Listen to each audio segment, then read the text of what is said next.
एक INSTC root जो है, गवादर पोर्ट को रशिया ने परमिशन दे दी है। मुझे लगता है कि ये शायद एक मेगा विक्ट्री है पाकिस्तान के लिए, ये चाइना के लिए भी बहुत बड़ी विक्ट्री है। मैं ये भी समझ के चलता हूं कि गवादर का आईएनएसटीसी। अब मैं जल्दी जल्दी आपको बता देता हूँ वीडियोस आगे बढ़ने से पहले, ताकि आपको क्लैरिटी हो जब आप वीडियो देखें कि INSTC है क्या। यह है international north south transport corridor, जो कि रशियन बेस्ड है। जिस तरह belt and road initiative China ने अपनी ट्रांसपोर्ट के लिए बना रखा है मुख्तलिफ ममालिक में, जिस तरह पाकिस्तान में CPEC भी उसका एक हिस्सा है, उसी तरह रशिया का एक ट्रांसपोर्ट कॉरिडोर है जिसमें समुद्री इलाका भी आता है, बीच में रेल नेटवर्क्स भी हैं, प्लस रोड कनेक्टिविटी भी दी गई है। और 7200 किलोमीटर का ये एक ट्रांसपोर्ट कॉरिडोर है जिसमें यूरोप भी शामिल है, रशिया, मिडल ईस्ट की रियासतें, फिर यहाँ से आता हुआ ईरान और फिर आगे इंडिया तक किया जाता है। और भारत में इसमें शमूलियत का ऐलान ही इसलिए किया था कि पाकिस्तान की इस ग्वादर पोर्ट को काउंटर किया जा सके, और अब खुद रशिया ने इसी ग्वादर पोर्ट को इसमें शामिल करने का ऐलान कर दिया। इसलिए भारतीयों को छुरी भी नजर आ रही है, मौत भी दिख रही है कि अगर पाकिस्तान इसमें शामिल हो गया, ग्वादर पोर्ट ट्रांजिट के तौर पर यूज़ होने लगा, तो हम लोग जाएंगे कहाँ? क्या भारतीय माल आएगा ग्वादर पोर्ट में ट्रांजिट होने के लिए? तो हो सकता है कि कुछ टाइम तक आपको ये खबर आए कि भारत खुद इससे निकलना चाह रहा है, क्योंकि पाकिस्तान का फ़ायदा तो वो होता नहीं देख सकते। तो सुनते हैं इस सारे मामले पर भारतीय कैसे लताड़ रहे हैं अपने हुक्मरानों को, और कैसे पाकिस्तान की तारीफ हो रही है। रूट में इंक्लूड करना शायद एक मेजर पैराडाइम शिफ्ट है, खास तौर से इस रीजन की पॉलिटिक्स के अंदर। आईएनएसटीसी की काफी इंपॉर्टेंट एक खबर आज निकल के आई शाम को कि रशिया और पाकिस्तान के बीच में भी एक प्रेम जो है बढ़ता हुआ नजर आ रहा है। ये बात पिछले कुछ दिनों से भी जाहिर हो रही थी। रशिया इस बात को नोट कर रहा था कि भारत बहुत तेज स्पीड से इस समय अमेरिका और इजराइल के कब्जे में जा रहा है, और खासतौर से अमेरिकी कैंप पे जा रहा है। कहने को ऊपर से लावरोव साहब या पुतिन कहते तो हैं कि हम भारत के अच्छे दोस्त हैं, ऑल टाइम फ्रेंड हैं, लेकिन अंदर से अंदर उनको पता है कि इंडिया रशिया के पास सिर्फ तेल लेने के लिए आता है और कुछ नहीं है। इंडिया का या थोड़े बहुत मिलिट्री वेयर्स जो हैं बचे हुए हैं, उसके जो कंपोनेंट्स है वो लेने के लिए आता है। अदरवाइज तो अगर ये भी नहीं होता था तो इंडिया शायद रशिया से अपने संबंध भी तोड़ सकता था, या इतना मिनिमम रखता कि जिसकी जरूरत नहीं थी। सबसे पहले आप जरा यहाँ पर देखिए, कल रात में खबर निकल के आई जो वाकई में चौंकाने वाली है। खबर इस प्रकार की है कि पाकिस्तान चाहता है कि हमारे ग्वादर को INSTC गलियारे के साथ में जोड़ दिया जाए, और इस डिमांड को लेकर कहां पहुंच गया? रशिया पहुंच गया। कौन पहुंचा? रशिया। तो ये आपको दिखाई दे रहा है पाकिस्तान का प्रधानमंत्री। पाकिस्तान के प्रधानमंत्री का एक सहायक है जिसका नाम है तलाह बुर्की। इस तलाह बुर्की को पाकिस्तान के प्रधानमंत्री ने कहां भेज दिया? रशिया भेजा। और ये रशिया जाकर रशिया का कजान फोरम जो है उसके अंदर जाकर मांग उठा दी। मांग इस प्रकार की है कि पाकिस्तान ने तो कभी रशिया का बुरा नहीं किया, हम भी तो भारत के जैसे आपके मित्र हैं, तो आप हमारी मदद भी कर दीजिए, और हमारी मदद के लिए आप हमें इस कॉरिडोर के साथ में कनेक्ट कर लीजिए। अब आपके माइंड में सबसे बड़ा सवाल ये आ रहा है कि जब पाकिस्तान रशिया पहुंच गया है और रशिया वालों के सामने डिमांड रख रहा है कि हमारी बात को मान लो और हम भी आपके एक बहुत बड़े सहायक बनेंगे, हम तो कोई दुश्मन नहीं है। अगर मान लो कि रशिया ने यहां पर पाकिस्तान की बात मान ली, रशिया ने पाकिस्तान की बात मान ली, ये समझ जाओ, मान ली है, तो भारत के ऊपर 3 बड़े खतरे आ जाएंगे। पहले खतरे की अगर हम बात करें तो ये कॉरिडोर बना क्यों था? INSTC कॉरिडोर जिसका नाम है, जिसे international north south transport corridor हम बोल रहे हैं, बनाया क्यों था? केवल और केवल पाकिस्तान को बाईपास करने के लिए, क्योंकि ये पाकिस्तान अपनी हरकतों से कभी भी बाज नहीं आ सकता। अगर ये भी इसमें CPEC प्रोजेक्ट के तहत या फिर ग्वादर बंदरगाह के तहत जुड़ जाता है, तो जिस हिस्से को बाय आउट करने के लिए भारत ने इस प्रोजेक्ट में शामिल होना पसंद किया था, वो ही इस नेटवर्क का हिस्सा बन जाएगा। तो आप जरा सोचिए कि भारत के ऊपर कितनी बड़ी कठिनाई आएगी। जो नॉर्थ साउथ का जो कॉरिडोर था, ये बड़ा इंपॉर्टेंट था। इंपॉर्टेंट कई मायनों में था, क्योंकि ये पूरे के पूरे रशिया को, सेंट्रल एशिया को, अफगानिस्तान को, ईरान को और ईस्टर्न यूरोप को जोड़ देता था। आप शायद ऐसे नहीं समझ पाएंगे, मैं आपको मैप के द्वारा समझाता हूं कि ये क्यों इतना इंपॉर्टेंट था। और गवादर पोर्ट को रशिया ने परमिशन दिया INSTC का एक पार्ट बनने को, तो ये पैराडाइम शिफ्ट है इस रीजन की पॉलिटिक्स के अंदर। यहां पर ये, जी हाँ, ये आपके सामने मैप आया है।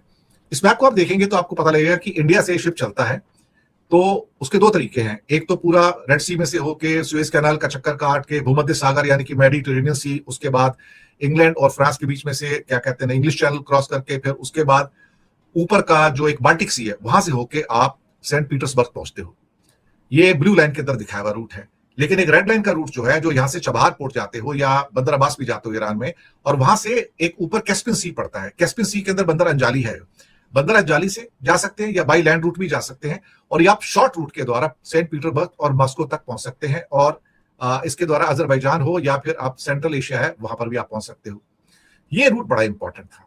इस रूट का पार्ट अभी तक पाकिस्तान नहीं था। पाकिस्तान चाहता था कि उसका रूट का पार्ट बने, और अभी तक नहीं। रशिया की परमिशन के बिना हो नहीं सकता था, क्योंकि सेंट्रल एशिया जो है रशिया के आधिपत्य में, अधिकार में है। अब इसमें आप देखेंगे यहाँ पे कि यहां से भी एक रूट निकलता है, एक रूट जो नीले रंग में पूरा घूम के आ रहा है। आप देखो मेडिटेरेनियन भी है, उसमें ऊपर इंग्लिश चैनल भी है, बाल्टिक सी भी है, इधर से रेड सी भी है। तो कितना लंबा रूट है अगर रशिया पहुंचना हो, या इवन आपको कहा जाए तो अपर यूरोप तक पहुंचना हो, ईस्टर्न यूरोप तक पहुंचना हो, बहुत मुश्किल है, लंबा है।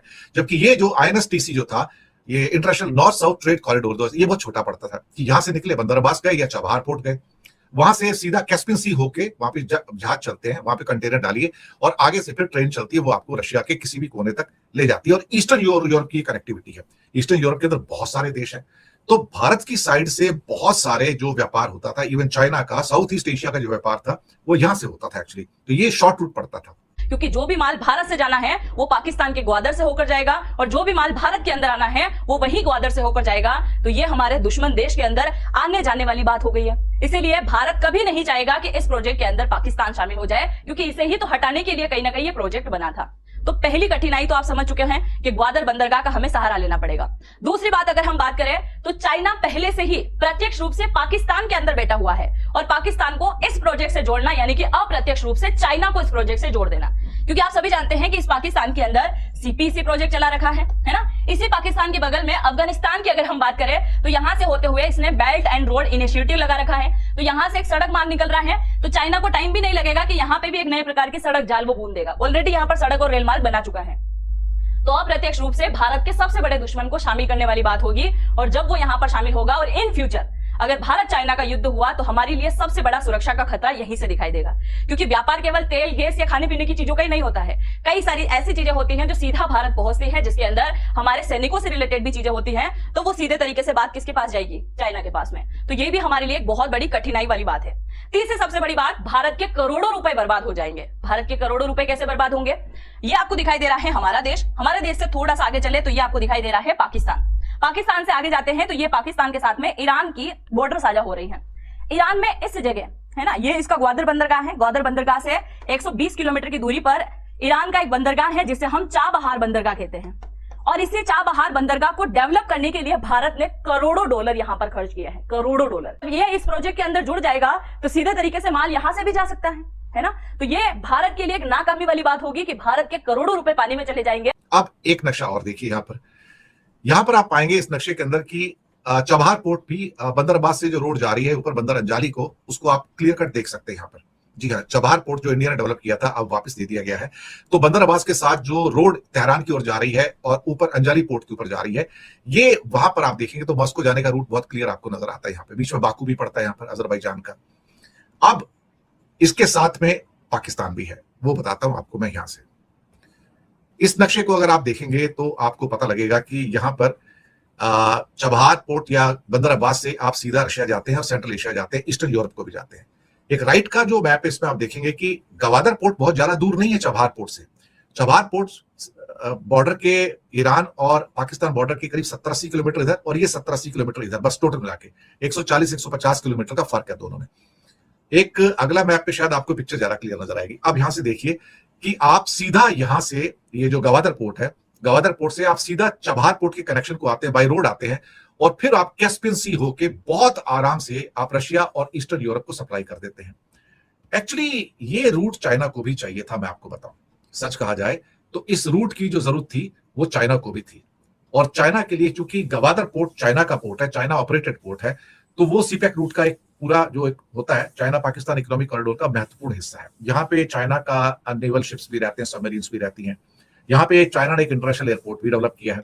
अंदाज़ा हो गया होगा आपको इनकी बातें सुन करके तकलीफ कितनी पहुंच रही है भारत के अंदर इस INSTC रूट में पाकिस्तान की ग्वादर बंदरगाह को शामिल करने के। यानी वो जो चबहार से काम लिया जाना था वो अब ग्वादर से लिया जाएगा। तभी भारतीय बड़े तकलीफ में है कि पहले हमें शामिल किया गया था और अब बीच में पाकिस्तान को भी शामिल कर लिया गया। तो इस सारे मामले पर आपकी क्या राय है कमेंट सेक्शन में ज़रूर बताइएगा। चैनल को सब्सक्राइब नहीं किया तो ऐसी वीडियोज़ के लिए उससे भी ज़रूर सब्सक्राइब कीजिएगा।